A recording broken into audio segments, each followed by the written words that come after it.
I first got diagnosed with ADHD, I really wanted to figure out the ways other people were successful with it. I wasn't satisfied with just taking my medication because I just knew there was so much more that I didn't know about it that other people had already overcome or at least learned how to deal with better. So I started interviewing as many people as I could and just asking them in a Zoom call, like, hey, like, how do you become successful with ADHD? And, I got a lot of answers along the way. A lot of people started saying similar things. And at the same time, I started seeing a therapist. And this therapist was extremely helpful with some non-ADHD issues I was having. But after a while, as we got past those and started talking only about ADHD, it was starting to become increasingly clear that this therapist didn't really know much about ADHD, which is fine if that's not your specialty, but then why pretend like you know what you're talking about anyway? The straw that broke the camel's back was when I started telling them that I wanted to write a book about all these interviews I was having, that all these strategies that other people were successful with, that I was starting to be successful with as well. I wanted to put these into a book. And this therapist basically told me two things. Number one, that because of my ADHD, I was not capable of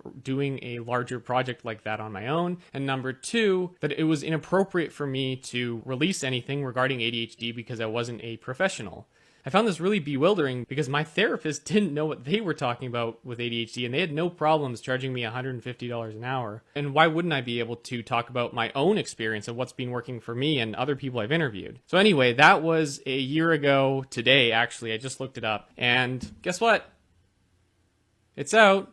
So thank you to that therapist for that awesome motivation. And yeah, if you want to read my book, it's about my experience and what other people I've spoken to have gone through and what's worked for them, what hasn't worked for them. It's out on Amazon now. There's a link in my bio. There's a Kindle version. There's a paperback version, obviously. And the audiobook is still in review with Audible. So if you work at Audible, please hurry up. So if you want to check that out, go check it out. If not, just have a nice day. See you later.